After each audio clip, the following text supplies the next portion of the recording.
Somebody give me a thumbs up and let me know. All right, good. I'm getting a nice message there. Good to go. Great. Good to see everyone. I can see lots of people coming into the room. Excellent. Good to see you all. My name's Karin Wulf. I'm the director of the John Carter Brown Library and a professor here at Brown University. And I'm just delighted to welcome you to this conversation with Jamelle Bouie. Let me tell you a little bit about this series. For 2026, as part of our events thinking about the 250th anniversary of American independence, we're sponsoring a project all year long to think about the relationship between history and journalism. And the first piece of that project is the February series of online events. I have the great privilege to talk to three journalists who work in very different media formats and from different perspectives. And then at the end of the month, I'm going to be talking to a panel of expert historians who work with journalists regularly. I hope you will check it out. I think Gianna, my colleague, is going to drop a link in the chat to where you can read about the entire series. And there's going to be more after February. So I'm totally thrilled that we get to kick this off with a journalist I admire so much. And I read a lot, obviously, a journalist who reads and thinks and writes about history so seriously. Jamelle Bouie, as all of you know who are attending and watching, is a columnist for the New York Times. He worked at the American Prospect, the Daily Beast, and Slate Magazine before joining the Times in 2019. A graduate of UVA, he lives in the beautiful city of Charlottesville in the great Commonwealth of Virginia. He writes for the Times, but he also co-hosts the Unclear and Present Danger podcast about 1990s post-Cold War thrillers. And he's a talented photographer, and he does some walk and talks for social media that have me wondering, and I'm sure you too, how he doesn't get tangled in the dog's leash. He was awarded the Deacon Ullum Prize for promoting public historical literacy by the American Historical Association at its recent conference. And the citation for the prize noted that he regularly not only reads history seriously, but cites historians in his work. On the New York Times, his column is described as historical context for present day events. Jamelle, welcome, and thank you for being here for this conversation. Thank you so much for having me. Uh, well, let's just start by asking you a super softball, which is how long have you been a history nerd? How long have I been a history nerd? That's actually a good question. Like, I don't even think of it in those terms. I mean, like as far back as I can remember, excuse me, I don't really have a memory of like not being someone who liked to read history, like going back when I was a kid. So maybe I'd say my whole life. I didn't study history in college though, funny enough. But I've always been interested in history, in American history in particular. So yeah. I'd love to know how you came to think of your column, and maybe this is the big question of this conversation, and maybe we can work our way towards it again towards the end of the conversation. But I'd love to know how you came to think of your column as providing historical context for the present, like because that's a really emphatic way to go about your work, and it's like the tagline on your column now. Um, Yeah, I'll say I didn't write the tagline for my column. I thought it's pretty good. It's pretty descriptive. It's a good tagline, yeah. So how do I put this? So when I was at Slate, my job before being at the Times, I was chief political correspondent for Slate, which was one part kind of writing, what you might think of as like columns, and then one part just sort of covering political events.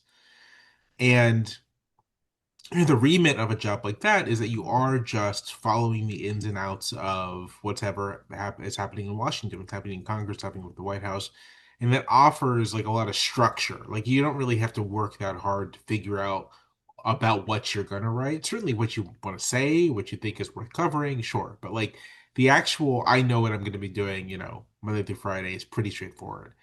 When I took the job at the Times, columnists are hired to kind of do whatever they want. That's the whole conceit Amazing. is that you have some sort of expertise or some sort of voice or some sort of perspective that we kind of want you to bring to the page. And I think that is a big opportunity. It's also a tremendous challenge because no one really has that much to say week in and week out, right? Like that's sort of the thing. Maybe once a month you have something novel to observe, but like even that's a bit of a stretch. But every week, no one has that much they have to say. And I think one of the dangers, maybe even weaknesses of the column as a format is that it's relying on the writers to be able to bring novelty on a week to week basis. And since it's not really possible, you get into a lot of trouble. I was very aware of this when I took the job. Like I spent a lot of time just like thinking about the column as a form, like what the role of an op-ed page, the column as a form, all these things. And one of the conclusions I came to is that it would be kind of a fool's errand to try to just have like a new set of opinions every week. In part because I just don't. Like I frankly do not have that many opinions about things every week. And in part because I'm not sure that's valuable to readers necessarily. Um, and I don't think it makes for good and particularly rigorous work. Like it becomes you begin to take lots of shortcuts in order to make that kind of thing work. So a decision I made quite early on was to say, how can I want this column to be useful to readers. And I use that word useful like very specifically. Like I want it to be useful. I want readers to read my work and come away having learned something, having some kind of insight, maybe having some different way of looking at like a set of events, but I want them to come away feeling, even if they totally disagree with my conclusions, that they've learned something, and they have something to take away. And so that kind of ended up very naturally and usefully leading me to beginning to think, more seriously about how do I bring an interest in American history, which is present in my work at Slate. How do I make that sort of like this that the main thrust of what I'm doing at the times of this column. Essentially, like how do I turn thinking about history in relation to present day American politics into like a beat and not just sort of like a one-off thing that you do every so often. Um, and how can I sustain that kind of indefinitely?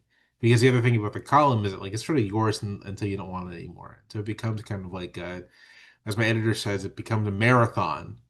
It's not really a race. And so how do you do that? How do you sustain that? And that's how the notion of you know, having the column be really centered around my interest in American history. That's how like came into being. It's very much a practical response to the form, as well as my own kind of like I just don't want to be writing the same set of opinions every month for however long I have this job. That's amazing because that's not what I thought you were going to say. But but I wondered, something I've heard you say recently, and something I hear echoed here is you talk about rigor, and I've heard you talk before about sources that you want people to have a sense of confidence in what you're sharing with them in your column, that you want them to know that there's something underlying it, that you've sourced this material. And I see that when you're writing historically. You reference historians, but you also will often link to primary sources. How do you go about doing that? Do you just does it start with an idea and then you roll back to the sources? Or do you read something and think, this is kicking something off for me? It's a combination of both. I mean, I'll talk about the piece like literally before we started that I'm like working on to hopefully finish tomorrow, which is last week. I'll just say last week there was a hearing, like kind of not really well attended, but it happened that the ranking leaders, which is the minority leadership in the House Oversight Committee, and then some like Senate subcommittee for investigations, held just like talking to citizens, U.S. citizens who've been the subjects of like violence by ICE and Customs and Border Protection. So it's a hearing. There's a woman who was shot several times, and her case was dismissed, and she testified, but other people testified as well. So I watched this hearing, and it's been like in the back of my mind. Like I'm thinking about this hearing. It's really interesting. And I had recently revisited a book, um, Kadada Williams's book on post Civil War, like Reconstruction era violence, and how much that book relied on the testimony given to the 1871 um, special committee on like Klan violence. So like all these a lot of firmly enslaved people were testifying before Congress about the violence of the Klan and white vigilantes. And so I have this idea for I'm working on this column that's sort of like not it's not like an analogy, right? But it's saying it's a column about the power of allowing people to testify and speak to their experiences. And it's like jumping off of this thing that's happening now and sort of the call to action you might say is that like there should be more of this. This was because the majority in Congress, the majority in the House didn't really like authorize this. This was just like a forum, but like in a the House controlled by Democrats, you could have formal congressional hearings of this type of just testimony from people affected by all of this, and I think they could be quite powerful. But then also like looking for examples of like why this is powerful, right? Like not that it's the same thing, but like has this kind of thing been done before, and what was the impact, and why is that significant? And so the column is like that. And so the idea, I mean, the idea comes from just sort of I'm paying attention to the thing happening. A book I read some time ago, but I recently revisited.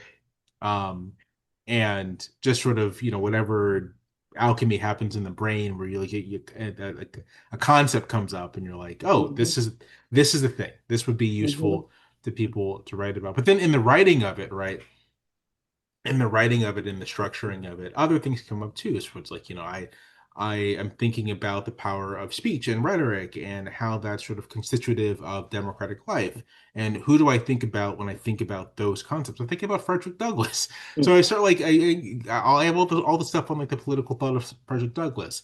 I'm pulling from scholars who I know study the Black prophetic tradition and who are like integrating sort of like political theory around democratic spaces and democratic deliberation into thinking about the role of Black Americans like a counter public Hmm. in the United States.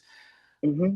So it's just sort of like that's kind of the process. It's not so much setting things up and then Yeah. piecing them together. It's sort of I have this idea, and then in the working it out, I begin to sort of draw from all these things that I read and familiar with, or if I need to read more, and so on and so forth.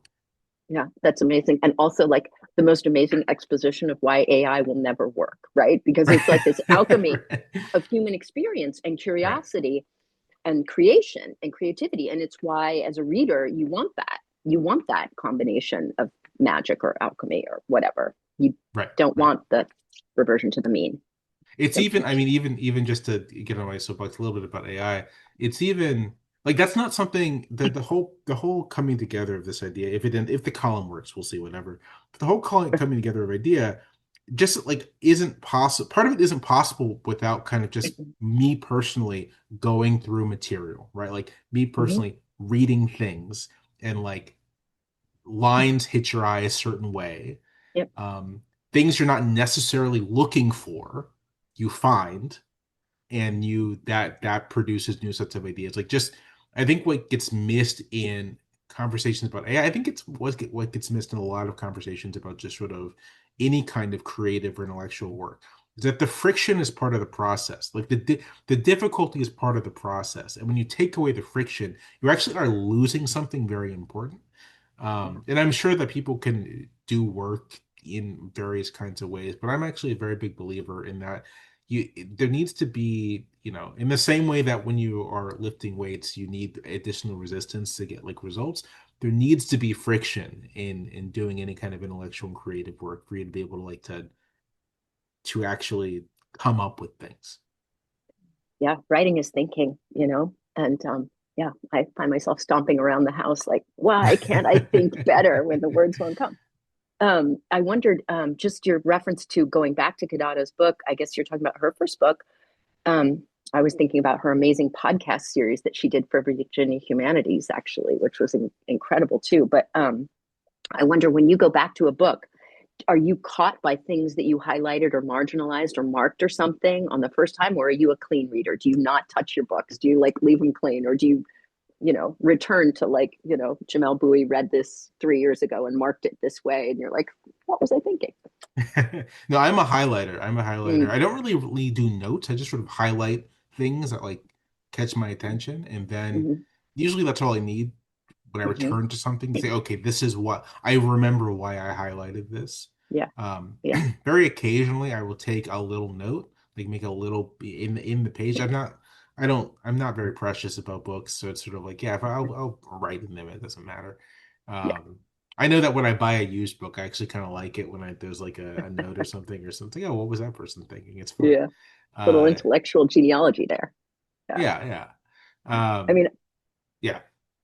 I realize I'm asking you process questions, but I think, when we think about the relationship between history and journalism, in some ways, you could just collapse the distinction. Journalists are writing about the right now, and obviously it's news. It's new. It's supposed to be the right now. And historians are reflecting on something that happened in the past. It could be just 10 years ago, or it could be, I'm an 18th centuryist, hundreds of years ago. But in some ways what we do is really different. In some ways it's very similar.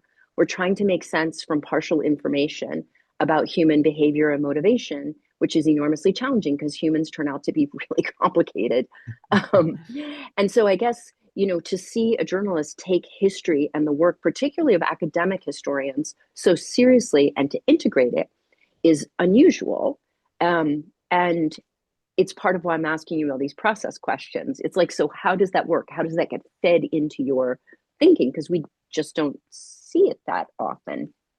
I wonder at a really specific level. Oh, I'm sorry, I didn't mention you were going to No, no, please respond to go something. ahead. Please go ahead. I Go was going ahead. to say at a really specific level, people often ask me, like, so do you like use the UVA library? Are you like a big, I follow links in your columns and I'm like, oh, you're a big user of like free online resources, but I assume that's because you've got to link to them. The Times has got to put a free link in. But like, what's your research base? Yeah, that's so. I am a big user of the UVA library. Yay, research Especially since, libraries. yeah, yeah, no, because when I mean, literally very practical. When you sign into the Wi-Fi, you can use the digital resources much easier. Mm-hmm. So I am a big user of the UVA library, and I take a lot of advantage of the fact that as a resident of Virginia, I can go in there and with my driver's license get a check Yes, out books. yes. That's like in real. I'm not even sure I'd be able to do the column the way I want to if not for the access to the UVA library. So I'm very grateful to the university for that. Um, but beyond that, I mean, sort of, how does the academic history come to me? At this point, it's sort of a self-sustaining thing, right? Like people kind of know that I read, like so people send me books and that kind of thing. Um, on my own time, there are periods of American history that I'm very interested in, and I try to just like on my own time, not for work, just read for my own kind of edification and knowledge. Like I just enjoy it, right? Um, and inevitably that ends up interacting with my professional life, my professional work. Um, And when that happens, and maybe when I want to like go a little deeper or make a particular argument, I end up sort of like doing. I mean, this is a long way of saying I just follow footnotes. Like I'm always following footnotes. I'm always saying, okay, you know, either what secondary sources is this historian reading and relying on, or oh, they have the archive they use is actually available online, and maybe it might require some like finagling for me to get access to it, but like I can get access to it. This set of papers that they are using was in a volume that, oh, maybe I can get at the VA library, so I'm going to try to go by there and do that.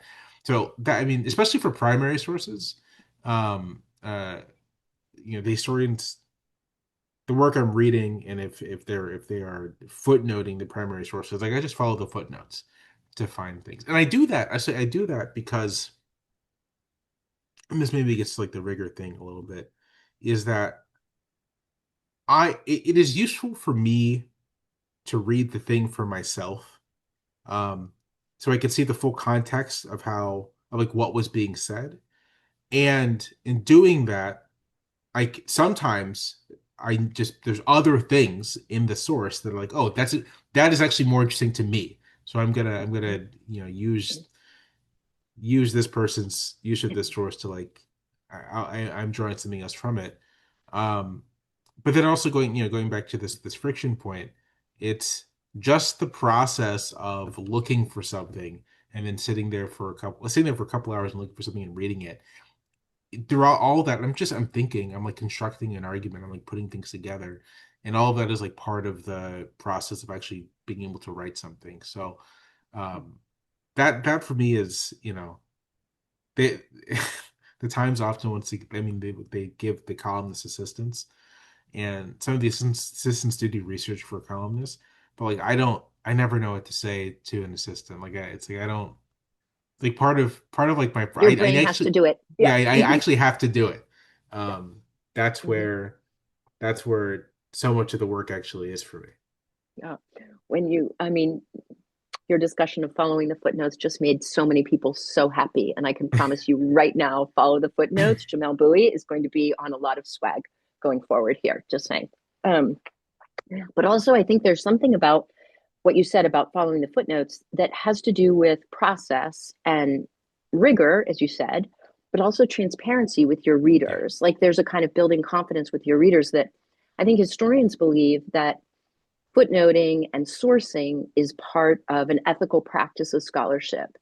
That, when people get exercised about scholarship and say that scholarship is slanted this way or slanted that way, and we say, but look, we are showing you where we're coming from here. Sure, we're humans, we live in the world, we have perspectives. How could we not?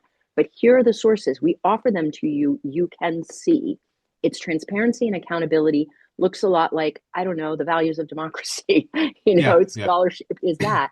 So I think this, your sense about like footnoting and sourcing and this kind of bargain with your readers, which I've heard you talk about before too, building a relationship with your readers. Do you find that your readers come along with you on that trip? So this is a thing I can't really answer. I don't, there are comments in the articles and such, but like I don't necessarily read those, and I never have a sense of when I say, you know, I this quote is from this book, and I like put the full title Mm-hmm. of the book and the author Yeah, into the body of the column, so yeah, and a link to the book, so it's sort of like yeah, you can look at this as well. Um, I don't know how many readers follow that stuff, but I do put that stuff there for transparency's sake. I put stuff there for, I think it's important to credit people. Like I think it's yeah, important to credit the historians I'm reading, to sort of like make it clear to readers that if they want to learn more, they can check this out as well. I occasionally do hear from some readers who say, I ended up picking up this book because you mentioned it in the column, and I find that gratifying. Part of my motivation here, and this relates to sort of the amount of time I spend on social media, especially like vertical video, where like on TikTok and on YouTube, there is so much of an appetite for content related to history, but then so little interest in providing people like academic or scholarly resources. And that so much of the history content, in a way that's understandable given the format, is of the is of the you know, just like the gloss without any real attempt to provide the gloss with like the it's like word for it with the pretense of authority. So it's sort of like the person speaking may not even know really that much, but they're speaking with a lot of authority, and that's the trick. And I'm just I in my little corner of the internet, I'm just committed to being like, you know what? If you're watching anything I'm doing, or if you're reading anything I'm doing, you'll know that like I'm not just spouting off, that I spend my time reading this stuff. I spend my time in conversation with historians, right? And I'm going to try my best to provide rigorous work to you. Um, and that's that's a big part of how I understand like what it is I'm doing, not just synthesizing or providing my own perspective or spin, but like here, there's this vast world of work that is more accessible than you think, not as accessible as it should be, but more accessible than you think, yeah, and you should check it out. yeah, yeah. I appreciate that so, so much. Um, I noticed as I was just like looking over the last couple of months, there are some things that are recurring recently, and I wonder if you have any sense of like particular patterns that are coming up for you. Like, for example, just in December and January, you talked about or mentioned the Anti-Federalists. Nixon came up a couple times. Um, Reagan, Bush, Kennedy. You talk about you did the Boston Massacre. You talked about Gettysburg. I also notice that when you dive down in some of your newsletter comments, for example, you had a reference, an extra reference to Gettysburg, where you talked about Minnesota, the first Minnesota at Gettysburg, and you were like, I couldn't squeeze this into the column, but here's a piece of history that was interesting. Anyway, I'm wondering if you're feeling like there are particular historical periods or episodes that are rising or falling for you, like kind of right now, or if there are periods that are wells that you go to for explanation on the regular, late 18th founding century, kind of founding era, Reconstruction. Just wondering. It's so it's more that there are particular wells that I go to. Like I go to the founding era, I go to Reconstruction, which is sort of the other founding era. Like I'm Yeah, very interested in sort of like the second founding. construction and reconstruction and rebuilding of political systems. Like why, what are the conditions under which you can actually sort of like really change a political system, and what do those look like, and what are, Mm-hmm. how is that negotiated in real time? So those are just like natural wells. The New Deal era, that as well. It's not quite the same, but it's also this big moment of like recreation for the United States. So those are the three like wells I'm generally interested in. But of course, I mean the thing about this is sort of like, okay, what's the Reconstruction era? And I start talking. I was like, well, I guess, technically it's what, 1863 to 1877. But then if I'm going to talk about But 1863, actually, yeah, I got to talk about 1860. I got to talk about 18. I got to talk about 1856, 1854, and it's that the way this ends up working is that the periods are just sort of, for me, it's just sort of loosely, here's generally what we're going to be talking about, but we're going to be jumping around a little bit. Hold on real quick. My dog is losing her mind as happens. I'm totally going to mute. sympathetic to the dog issues. Poor doggy. Maybe she'll come and say hi to She probably will. There she is. us. Um, Hello, doggy. I love that so, tail. So there are wells I do return to again and again, but then also, I mean, the Nixon thing is funny because I just was on a weird Nixon kick. Like I was just, I was like watching. Part of Noticeable. it's like Yeah. I find Nixon fascinating, Yeah. which I think a lot of people do. He Yeah. was a very strange man. So I was watching. I watched Path to War, which is like a 2002 HBO movie about Johnson.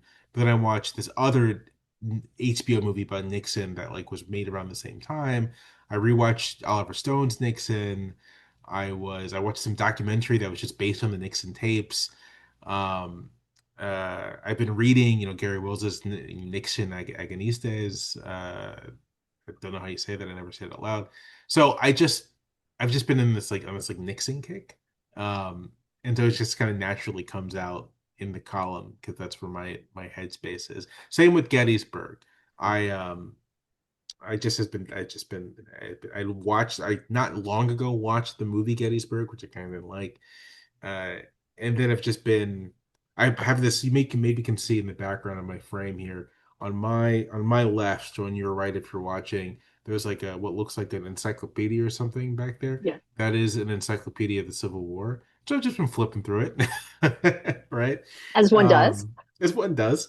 And I read the entry on Gettysburg, and it was just Yeah. just out of curiosity. So a lot of things, as much as I have wells I return to, there is a good deal of this is just what I happen to be thinking about, what happened to be on my mind at this Yeah. moment. Yeah. That's just super interesting. I'm enjoying this so much and having way too many thoughts, and trying to stay focused on the questions that I wrote for myself.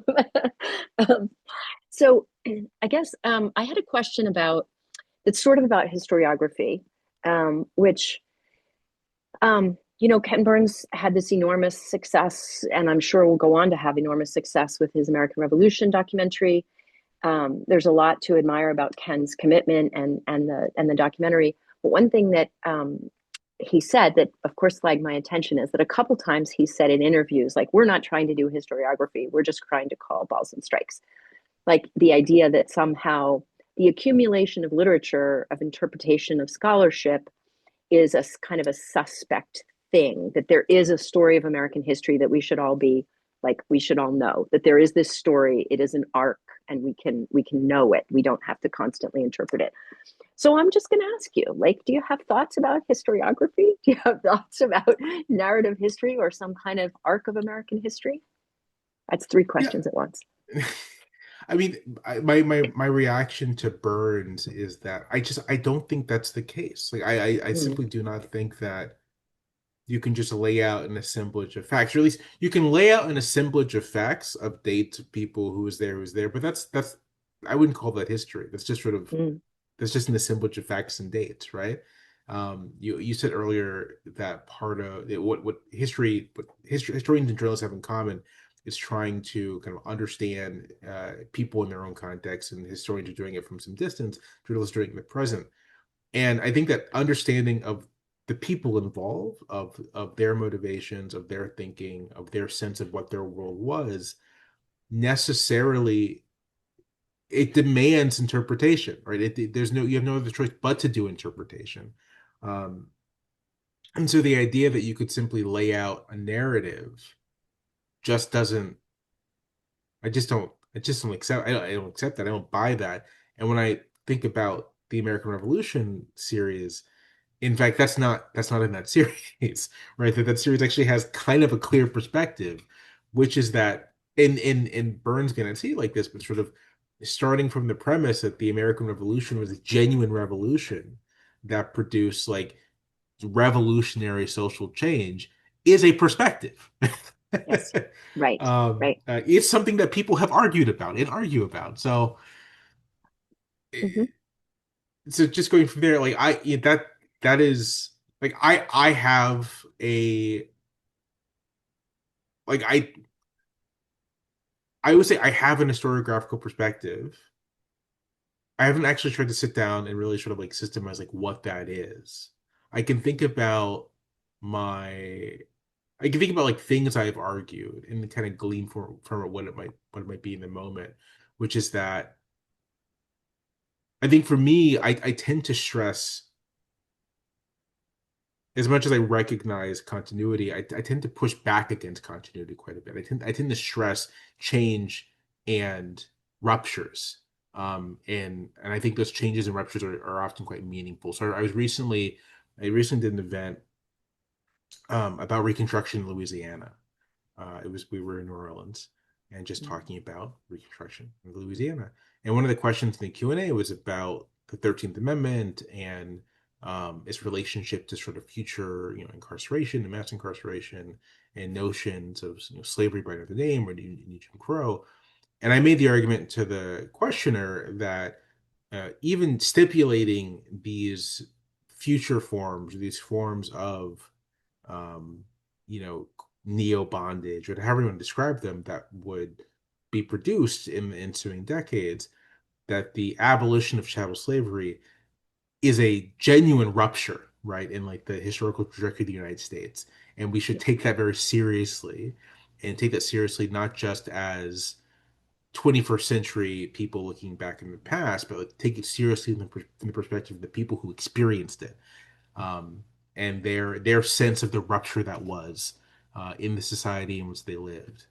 Um, and so is that that isn't the kind of like triumphalist like, oh, look what we did, um, but it isn't what I think is occasionally fashionable, um, a kind of, well, nothing ever really changes. Like, no, things actually really do change in like dramatic and radical ways. And that's that's to return to a phrase I keep leaning on. That's something we should take very seriously. I Part of what I appreciate here is that what you're saying is that we can disagree, and people often do really profoundly disagree about history, about what happened in the past. And that's not necessarily a bad thing. That's Yeah. actually because the evidence in front of us may lead us in different directions, which is true of, um, not, well, anyway, it's true of arguments now. Like we see things in front of us, we see them differently, we assemble them differently, and we disagree. Historians don't take a Hippocratic oath, but we do have an obligation to be truthful and full in our accounts. Right. Um, but we can sometimes see things differently. And I think that's It seems really important to me. Sorry, I'm off my soapbox now. Um, so I wanted to ask you about the American Revolution in 2026 and what you think are some of the challenges in dealing with the revolution. You just analogized Boston's occupation during the Revolution, and actually pre-revolution during the massacre, the so-called Boston Massacre of 1770, to ICE in Minneapolis. I'm wondering if you're like reading and thinking more about the revolution right now, and if you're thinking about it in the context of 2026, and if you feel like there are opportunities, challenges to write about the revolution. With the current like political environment, it's very clear that so much of the official commemoration of the revolution or of 1776 is going to be very nationalistic and very jingoistic and very exclusive, right? A certain narrative of the country, a certain vision of the period. And to my mind, it feels like a conscious pushback. I just mentioned Burns, right? Like one of the things I think is very successful about Burns' documentary is that it's really integrating a lot of recent scholarship and new perspectives from the Caribbean, from Europe, from Native American. Sort of, there is the sense of what the world of the American Revolution is not just the 13 colonies anymore. It's much more international, it's much broader. And that's like this, the current administration, the people responsible for this stuff on the official level, I don't think are all that interested in that stuff. Um, which is an opportunity, right, for everyone else to write about it and to Yeah, foreground it. yeah, And to put it at the center of our discussions and understanding of what exactly it is we're commemorating about 1776. But I think, my kind of analogizing, or at least thinking about the Minneapolis, Minnesota occupation in terms of the occupation of Boston and just occupations in general. Um, I mean, the thing there is that one of one perspective of the American Revolution, right? It was ultimately just sort of like a bourgeois revolution. It didn't really change the underlying social structure of British North America, left it largely intact going forward. I think there's a lot of truth to that, but the past year has really impressed upon me how we can underrate the importance of even a mere bourgeois revolution. That the a commitment to the primacy of the individual, to the protection of like a certain set of natural rights, like all that stuff, is actually like still somewhat contested. yeah, And I think 2026 will be a reminder of how much of it is contested. Like a live political argument right now is, can you rendition people to detention centers indefinitely without putting them in front of a judge? And that would have been a legible thing in right, 1776. People right. would have opinions about that in Hmm. 1776. They did. Yep. They did. They like had very strong ones in 1776. And so the extent to which the present political situation is almost a sort of, I mean, there's something of an irony here that we're commemorating the 250th anniversary of independence in the moment where some of the critical questions around independence are now again live political questions. And I think that is going to, I mean, that's certainly something that I will be writing about and talking about this year, and already have begun to an extent. But I think it's something, it's a way to make the anniversary, I think, relevant to people. Although I will note, I think people are organically making these connections. This is kind of the other interesting thing about all of this. The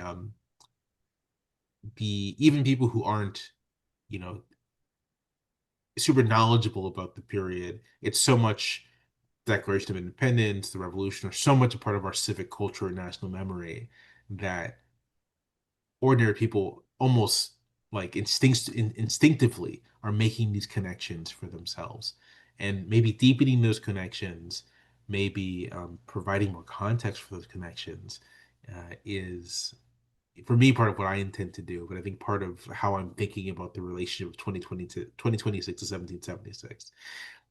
on the main, I would vastly prefer if it could be much more like, like an esoteric discussion. Um, but here we are. Right? I know. I know. Every historian says that. I don't want to live in the period in which my work is really relevant, right? Um, yeah. Your fellow Charlottesvillian, or a new one anyway, Jane Kamensky at Monticello, wrote an essay some years ago, 2019, I think now, in which Jane talked about how she worried that the kind of scholarship that we were teaching our college students at this point was pretty sharply critical of the revolution. And that she worried that the kind of what historians were doing was kind of galvanizing us around a kind of negative perspective on the revolution.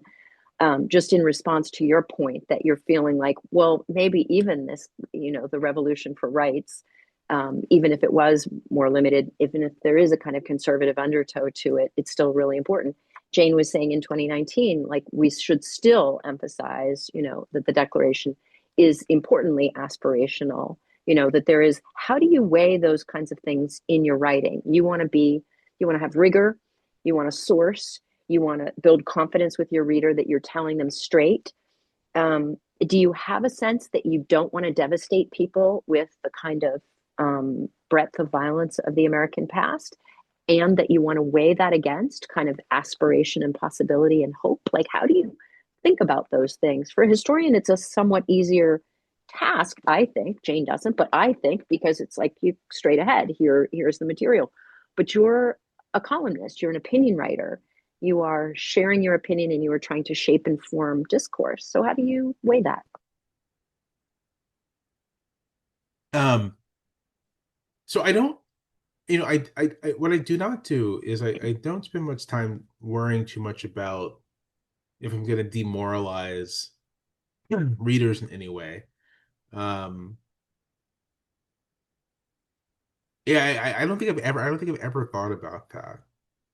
I know that I myself, like, I'm not, people describe me as optimistic. I don't really think of myself as being an especially optimistic person. I don't, I myself do not get demoralized easily, right? So, when I am, like, say, writing about or thinking about or talking about, something like the Declaration of Independence, you know, for me, part of maybe doing this is recognizing that the story doesn't actually end with the conclusion of the revolution and the construction of the United States and all of the all of the the fact that slavery would be ongoing, that all the forms of inequality and hierarchy that we can all know and name are still like persisting past Mm, that this aspiration was not at all close to realized in the present moment. Like the story just doesn't end there, right? And part of I think one of the things I do try to impress upon readers, and this is actually something more that comes up in my social media presence, is that history doesn't end, the story doesn't just like conclude and things continue marching on.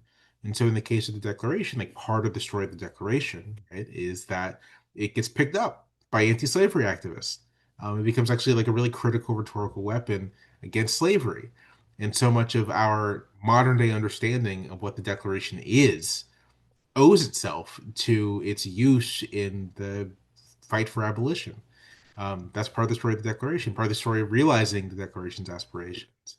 And for me, seeing how these ideals, these documents, whatever, are picked up and carried through time by different groups of people for different reasons, um, is it's part of telling the story, but of also reminding readers that again these things don't end, and because they don't end, that means that like the things that we do matter too.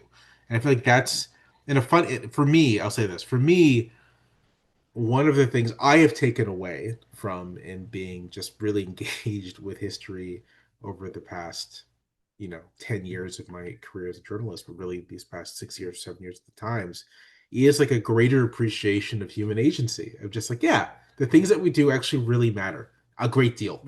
Um, the things that we don't do matter a great deal. And one of the things I can hope readers can see through my use of American history is exactly that. Is exactly that the choices not just of the leaders of nations or legislators or captains of industry, but the choices of like ordinary people matter a great deal for the outcomes that we all experience. That's lovely. That's really lovely. Footnotes, libraries, and human agency. That seems like a pretty good package to me. I want to just point out to folks who are online that you can put questions in the Q&A. Um, if you have them, I'm sure you do. I was going to ask you a little about how you think historians can be helpful to journalists in this coming year. Like we've got 11 months more. I try to point out to people that the revolution didn't actually end on July 5th. That's not just the run up to July 4th here. We've got a long sled here. How can historians be helpful? What can historians do? And are there ways that maybe journalists can be helpful to historians? Maybe we can, I mean, I know that when I open the Times homepage, I often think to myself, wow, you could have used a little historical context on that story, that story, that story, that story. But possibly that's not how your journalistic colleagues are interpreting. Yeah, how can historians be helpful to journalists? I mean, for the people who are doing like newsroom work, they're operating on such quick turnarounds and deadlines that, you know, and I've never worked in a newsroom in that sense. So I have to imagine that part of what would be helpful would just be some way to establish like regular communication. Because I find that the issue isn't so much that a traditional news journalist doesn't think about reaching out to an historian, but it's often quite shallow. It's often quite a very kind of surface level thing. Mhm. And I mean, treating historical knowledge like you would the kind of information you pick up on a beat, um, would be really helpful to avoiding that. But I'm not sure how you would like institutionalize that. I don't know. I don't know what thing you would do there other than to say to journalists like be better, talk to people more often. Don't just go to historians for the most surface level gloss, but really try to treat historians like you would any other source, which means like building relationship over time and like you yourself learning more about the particular subject areas. As far as what journalists can provide for historians, there as well. I'm honestly not entirely sure. I've never quite thought about it. I mean, certainly just in terms of having access to sort of like popular audiences, right? Like there's the kind of Mm. thing that journalists can do, which is just, bring the masses to academic historians. But but I don't know. I mean, I'm sure there's something there in the cliche that like journalism, first drafts of history, that journalistic, the kind of resources that journalists assemble, um, documents, sources, that is the material of history writing as well. Mm. And there's something Mhm. there, I think, in having and like there being a relationship in a very practical sense. Like, how can journalists help historians think about, you know, contemporary resources? Mhm. Um, uh, but then there again, I don't know, Karen. I do not have a good answer for either question. Well, I was thinking about, there are historians in so many places in the world. Some of them are like at universities, like where I work, but a lot of historians working all across the country in all kinds of places, frontline interpreters in public history sites like at Colonial Williamsburg, near William and Mary, where I used to work, and Monticello, where you are. It's right across the town. Or in all kinds of a million different places, and in libraries and in archives and in federal agencies and in all these different places where it struck me that of course I think that historians are like completely ambidextrous and able to like provide all kinds of like information, and but it feels to me like, too, your point about we need more regular communication, we need more opportunities to kind of be able to to think together. Yeah, Um, just like to be in conversation more often, yeah, not feel so walled off. yeah, no, exactly, exactly. Part of this long project this year is we're going to do some hour-long short sessions with a bunch of historians working on lots of different aspects of the revolution, and we're hoping to invite lots of journalists to use it as a resource. And I know that there are some other great organizations that are building resources for connection. Women Also Know History is a website that has lots of historians kind of profiles, and I know the Society for Historians of the Early American Republic is doing a cool resource. So I'm hoping there's going to be more ways for journalists to find historians too, and maybe build those relationships, maybe with local historians, because I think about, it's one thing if you're in the mid-Atlantic, but what if you're in Nebraska? Like, how do how Right. would you find um, Peter, you have a question, and I'm not sure I can interpret wholly, but just going to ask it to Jamelle. Could historians help on the editorial side, like interfacing with editors, etc.? Is there a way that historians can help journalists by interfacing with editors? I don't know what that maybe maybe by advocating for positions or advocating for information. I don't know. I mean, if you were a trained historian working as an editor in a publication, that would be one way to do it, right? Like that would actually be quite a fine job for a historian to have because the work of editing involves not just like paying attention to the piece in front of you, but especially on the opinion side, the work of editing is also like bringing news sources to bear, saying you might want to read this, you might want to check out this, you might want to consider this as you construct the argument, as you revise the argument. So in a very literal sense, like if I feel like if someone studied history in school, and maybe even got a PhD, but didn't necessarily want to go the academic route, like straight up working as an editor for a newspaper, not a bad idea. Not a Not a big bad job to no. have. Yeah, well, we've got lots of historians working at scholarly publishing, that's for sure.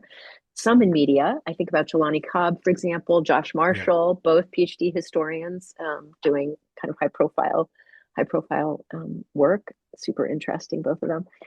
Let me ask you a last question before. Let's see, somebody else has got a question here. Um, ah, Sarah Giorgini asks, when you read, oh, it's very interesting. Thanks for the conversation. When you read past press coverage of historic events, what do you think about the arc of American journalism? Oh, that's interesting.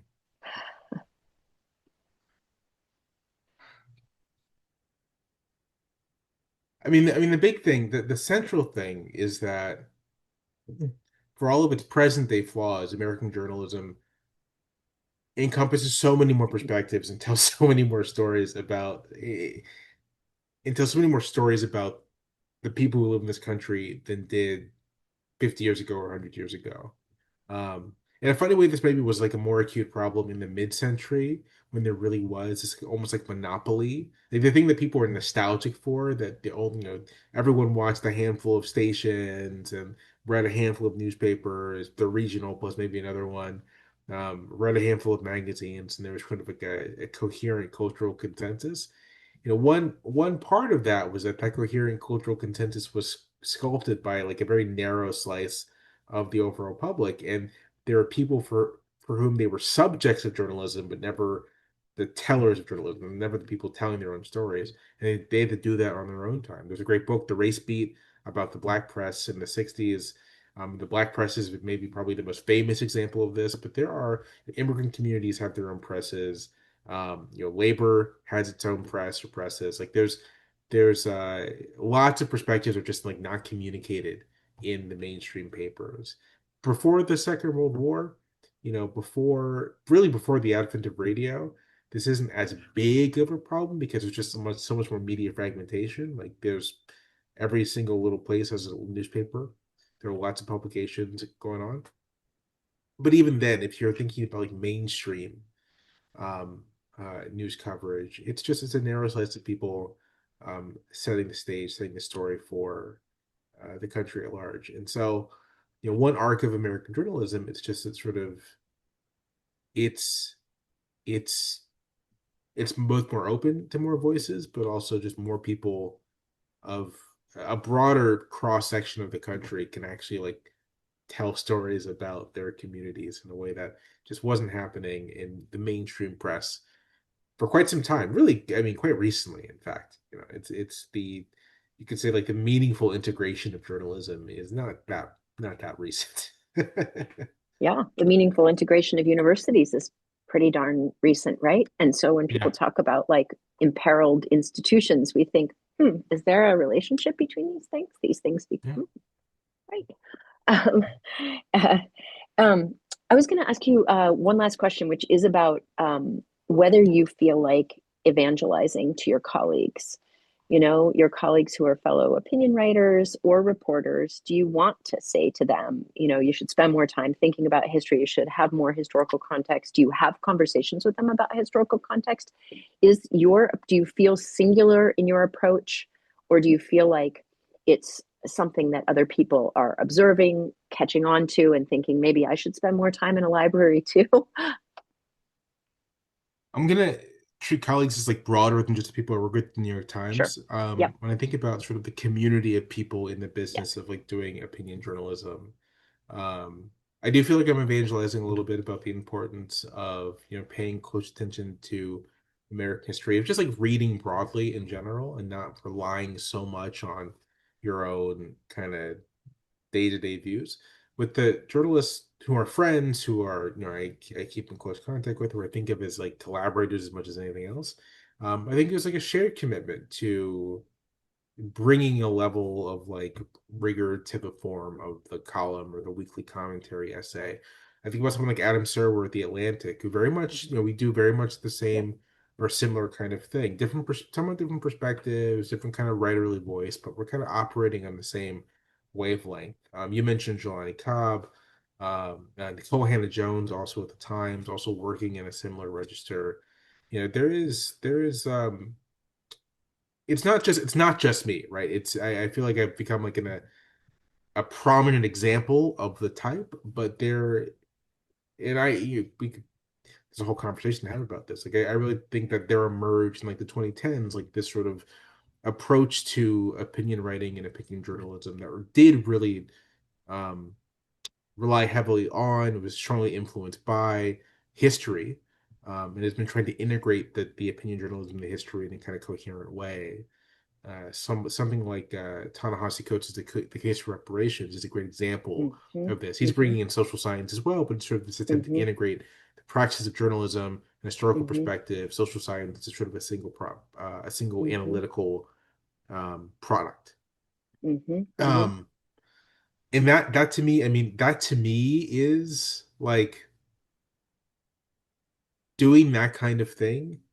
Um, is I think not the best. I wouldn't say it's a single best use of like opinion space, but it's like it's among the best uses of opinion space. It's sort of like that's to my mind, that is the reason to give people in my position the time we have and the flexibility we have and the resources we have, not to not to just opine, but to really bring other sources to bear on problems and issues and concerns that are happening in the world, um, for readers. And there are a bunch of different ways you can do that. But when I look, I sense a kind of similar kind of ethos of how can we leverage more knowledge than just that from our own disciplines to be able to do this work of explanation and contextualization.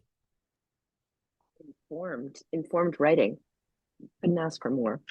Thank you so much for this conversation. I'm super grateful. And thanks to all of you for attending, and sorry for my coughing. All right. Thank you Take so good care. much. Okay. Yeah. Good night.